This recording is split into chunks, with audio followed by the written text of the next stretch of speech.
Lil Mosey, Lil Mosey right now is facing life in prison for rape. So apparently, him and some shouties were headed to a cabin. He looks like a guy that owns a cabin, of course. Why not? And while they were on the way to the cabin, the girl was like, "Yeah, we're gonna have sex. I'm down, clown." Apparently, she got too intoxicated and she just wasn't into it anymore. Mosey was like, "Well, that's not happening. You're here already, so I'm gonna slam my jam in your thank you, ma'am." And pushing the legs apart, just really, really aggressive. She blacked out. Apparently, when she woke back up, another man was entering her. Who are these people? And then when she left, she was, according to, reports and affidavits, she was getting text messages saying, they're still up at the cabin talking about how they trained this girl.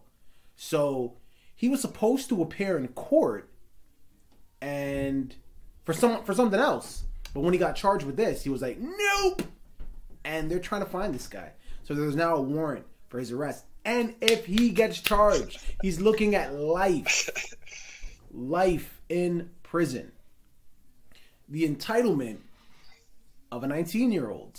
What are your thoughts? I mean, fuck, man. I really want to sit here and be like, "Oh, these women are coming after a bag." Like, I really wanted to say that. I really did. But then every time somebody runs away and hides, I just it makes it like, you kind of give yourself away right there. And I don't know. I mean, you're kind of well known. I don't know where you're going to be able to hide. Like, I don't know how well he's known internationally, right? Because people, I barely know him. I've never listened to any of his music. Yeah, that's the first I've heard of him. No, but I mean, he's popular. He is popular. So somebody's listening to his shit. Somebody cares, So I don't know how long he thinks he's hiding it or whatever, but I just hope that he has proper lawyers and he's in contact with those lawyers to work out a plan right now, because running is an extra, that could be an extra offense. This is what I'm saying. You can add time onto your shit, so what I mean, young kid. Unless he spoke to his lawyer and his lawyer was like, "Run," which I highly doubt that was the legal advice that he received. Yeah, you're fucked. So, I don't know if he did it, but like you said, he's pretty known. I don't understand the problem here. You know what I mean? You're a famous guy. The girl blacks out. She blacks out. She's not feeling it anymore. Fine. Just get one of the homies to go be like, "Yo, I got Mosey over here. I'll FaceTime him. Y'all want to come chill?" Sure. Done deal. What are we doing? Right? So, if this is true, since you like to forcefully enter into other people, Karma Man over here, love the karma. Pretty sure there's some bigger dudes in jail that would like to do the exact same thing to you. Viewing public, what are your thoughts here? Do you think Mosey did this? Do you think he moseyed on into some vajayjay that wasn't welcoming? Is it that far-fetched? What are we talking about here? Don't forget to leave it in the comments, like, and subscribe. And look, man, if she's passed out, that's a no-go. Right off the bat. I don't care what she was saying before. She could be saying the nastiest shit to you. The nastiest things. She passes out, can't happen. It's done. The contract is now void. It's not happening. What are your thoughts? Okay. Caitlyn Jenner. Caitlyn Jenner.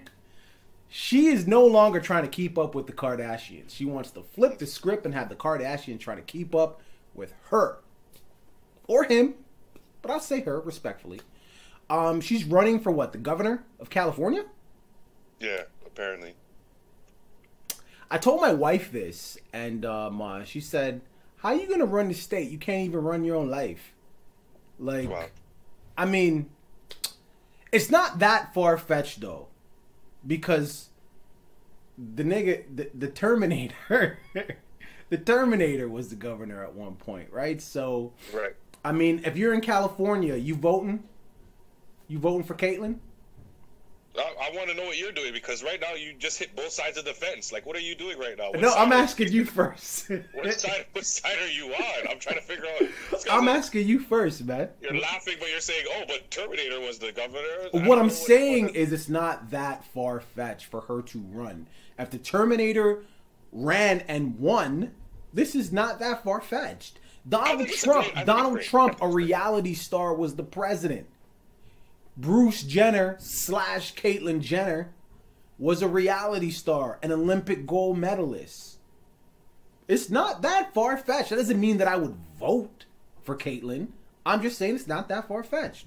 It sounds like you're saying you would vote for Caitlyn right now. That's what it sounds like. It sounds like you're saying you would vote for her. That's what it sounds like to me.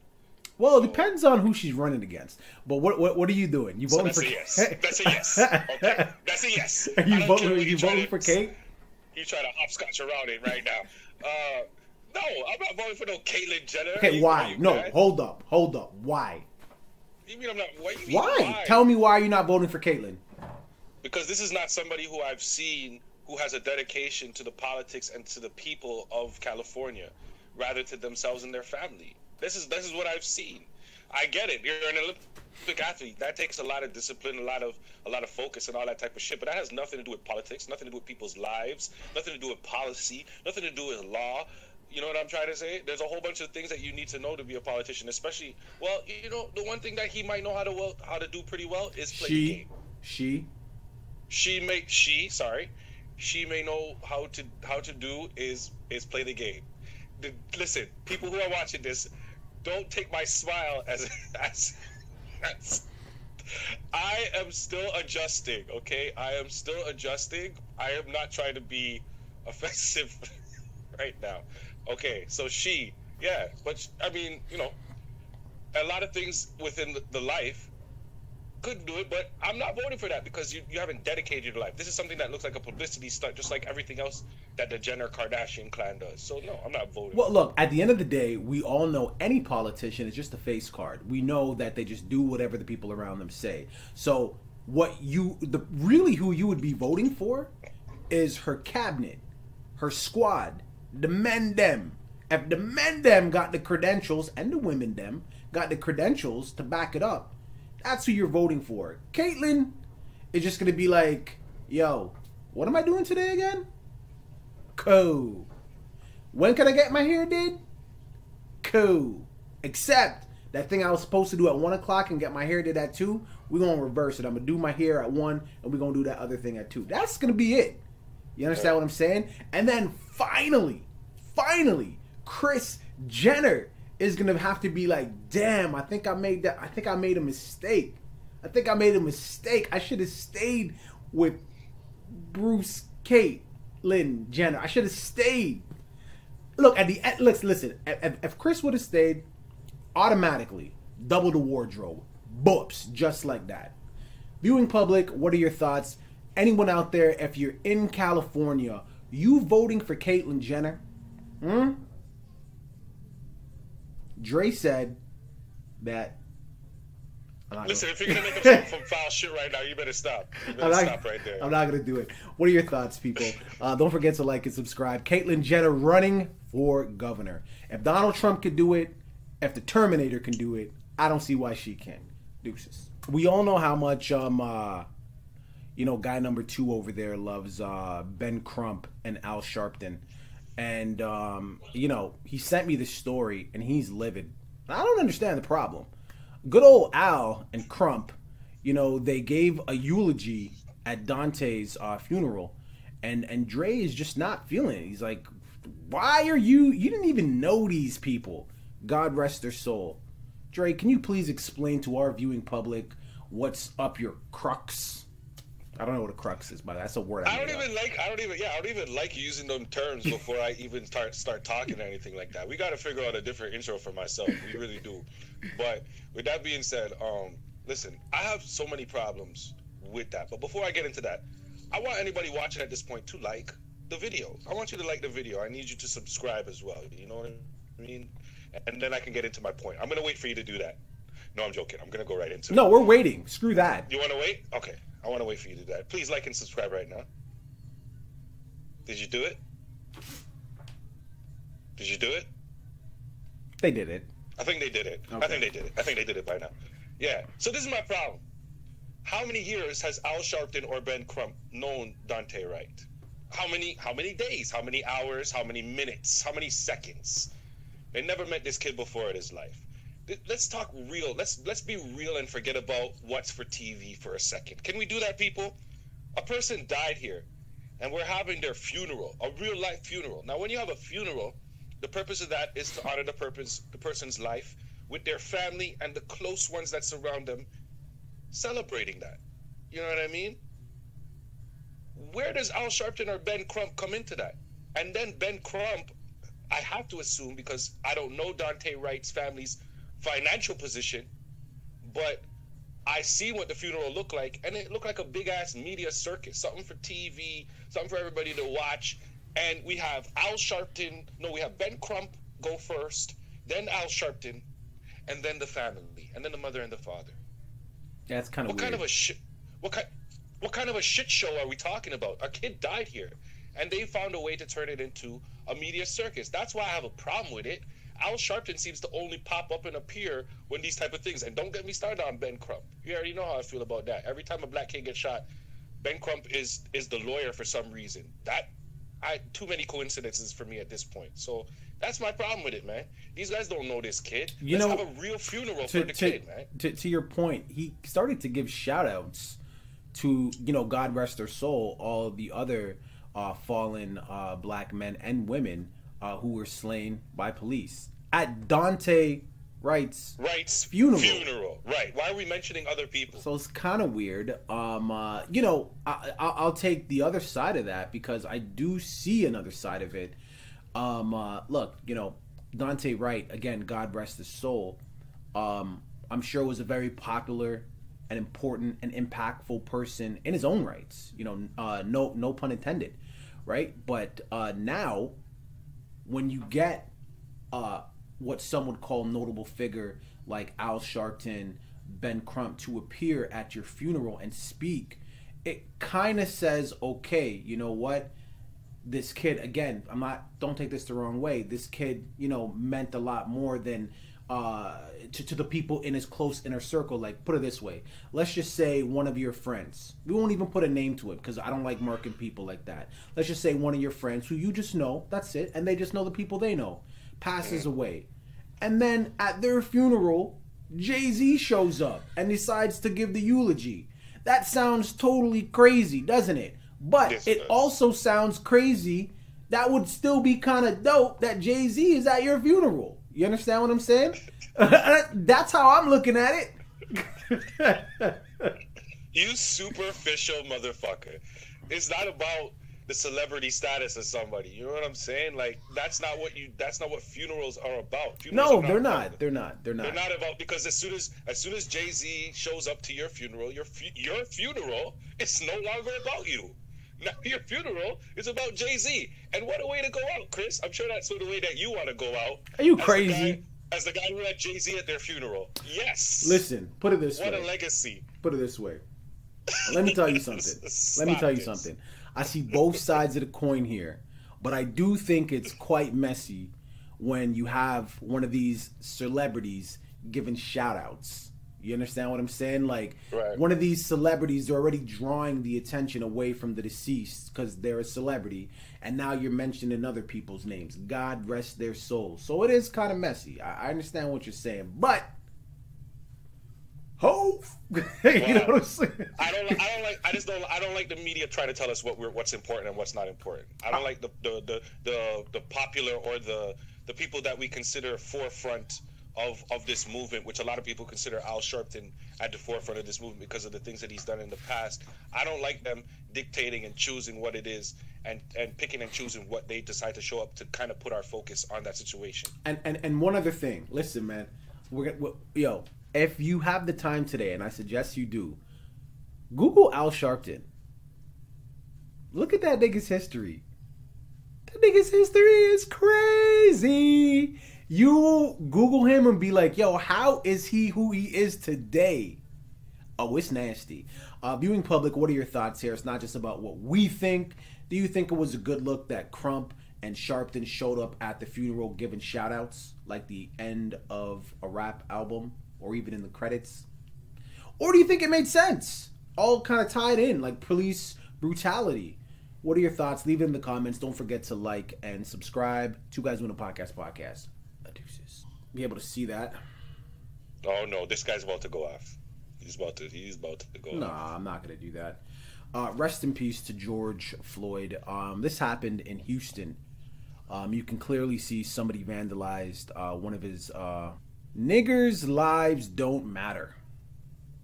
The police chief seen this and said he wasn't sure what the motivation was. He doesn't know if it was hate or just stupidity. Niggers' lives don't matter. I'm not sure what the... Anyways, so... He didn't specify which niggas. That's what it is. It's unclear, bro. That's very vague. The lines are very blurred. Yeah. Police chief says, he's like urging the community not to get violent. He's like, look, at the end of the day, if they try to do it again, let them get caught. To me, when he said that, I was like, oh shit, maybe the cops are going to be whooping some ass.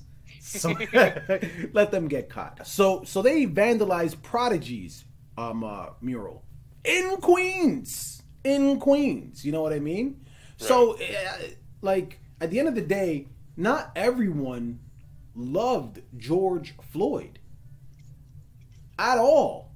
You know what I mean? So if you put up a mural, you could put up a mural of a living person. I don't know why you would do that, but you could do that, and it's very likely that it's going to get vandalized.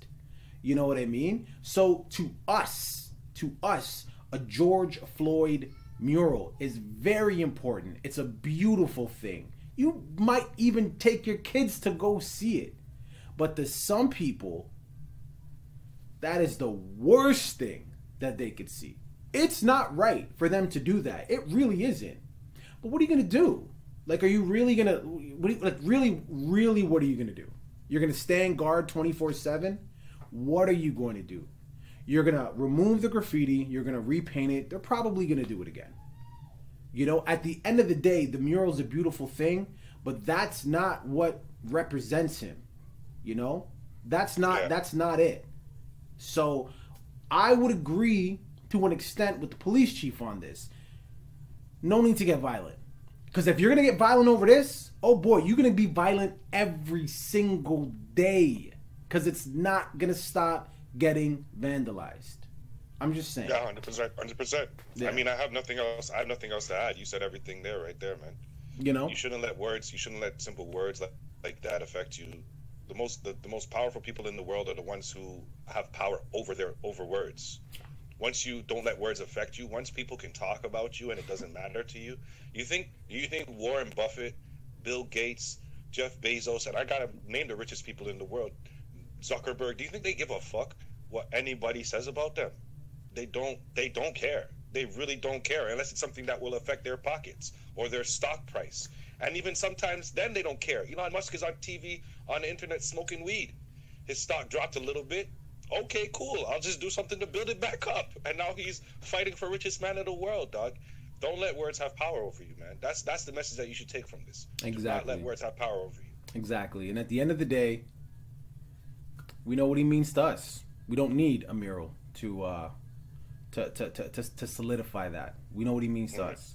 Right? Viewing public, man. Leave it in the comments. Don't forget to like and subscribe. God rest his soul. A beautiful man. Rest in power, King. Deuces. AstraZeneca. Who got that? Who's slanging that AstraZeneca in yo hood? People told me that the plug is selling AstraZeneca shots with the weed packs. Oh my gosh. Get that You get that 2-for-1 deal. If you are 50 and up, AstraZeneca is not for you. It is just not. Right now, they said to your point, Dre, 30. That's like 30. What, like 30 to 50, I guess. And I guess they'll eventually start opening it up once you're eligible for, I guess, like 16 to 30. Once they can actually do that. But finally, and I don't say that in a good way, but finally, there is one of the rare side effects right here in Ontario, which is a blood clot. Right? Actually, in Canada, there's been 4. Right? So this is what they're saying. They're saying like, yo, look, man, if you're prone to blood clots, if you're over this age, do not take this vaccine.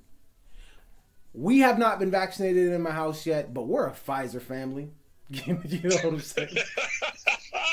we're a Pfizer. Hold up, we're a Pfizer family, but I think that if I don't know, like 1.1 million vaccinations of AstraZeneca in the country so far, and 4 blood clots, right? Yeah. So that's like 1 in every 250,000. Are you okay with these odds? Do people play the lottery? Yeah, but you don't. The lottery has horrible odds, but guess what? Somebody has to win at some point. Yeah. This is one of them games. Are you a gambler? Are you a gambler right now? Because yeah, the odds are low. Yeah, they are low, but there's odds. There's odds now. There's a possibility that you could be that person to catch that blood clot. So it's really about how much you really wanna gamble. How serious do you really take this virus? Because I know people that take this virus super, super serious are gonna get it no matter what. They don't care about this. They're just, I gotta get it. You know what I'm trying to say? But people who are on the fence, how much do you want to gamble? That's my question. Because somebody's gonna win. Somebody's gonna win this lottery. There's gonna be another one. So that's a good point. That's why we're a Pfizer family. Viewing public, man.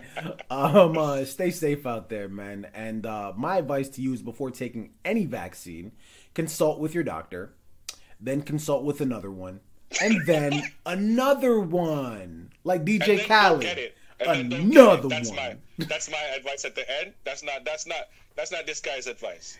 That's my advice. Don't get it after going to all of those doctors. Yeah, my guy's best strategy. My guy's a little anti-vax.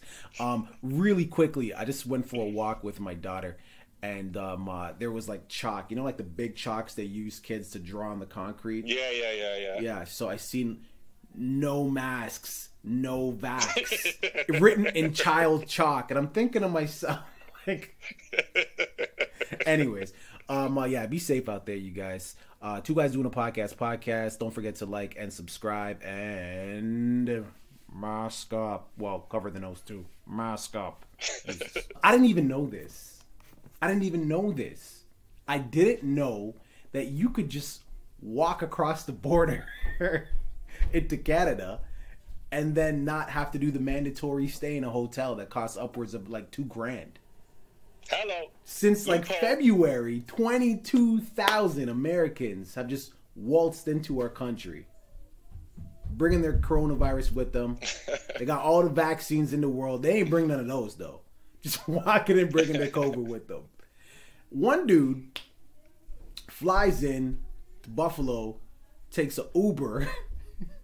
Yeah, he was Canadian. This guy was Canadian. Yeah, he works in Toronto. Citizen. Yeah. Yeah. Takes an Uber to the border and then just strolls in, walking like George Jefferson and shit. Like, it's crazy. They need to fix this. All you need when you get to the border, but you still need to have a test that proves that you're negative. Yeah. And then you just have to be able to have a plan for where you're going to quarantine. Literally all you need when you get to the border in order to cross from there. But I mean, if it's that's gonna say like I'm surprised more people. Listen, more people are about to start doing this right now because that'll save you $2,000. What is it? It's like $2,000. Yeah, it's upwards of $2,000. Yes. A day, or was it the total? Something stupid. Yeah. Something No, stupid it's like for the total 3 days. Total 3 days. Yeah. Okay, so $2,000. Save yourself $2,000 and get you a plane to Buffalo, and take you an Uber, and the Uber is gonna be happy. And you're going to be happy because I guarantee you that your Uber is going to be cheaper than $2,000 to your house. And I guess you get a little tour. You know, you get to really see Canada. A little bit of the land, you know, a little bit of the northern land. You know what I'm saying? Lord, win is what I'm hearing. And man, I wish I had known about this earlier. Not that I would have gone anywhere.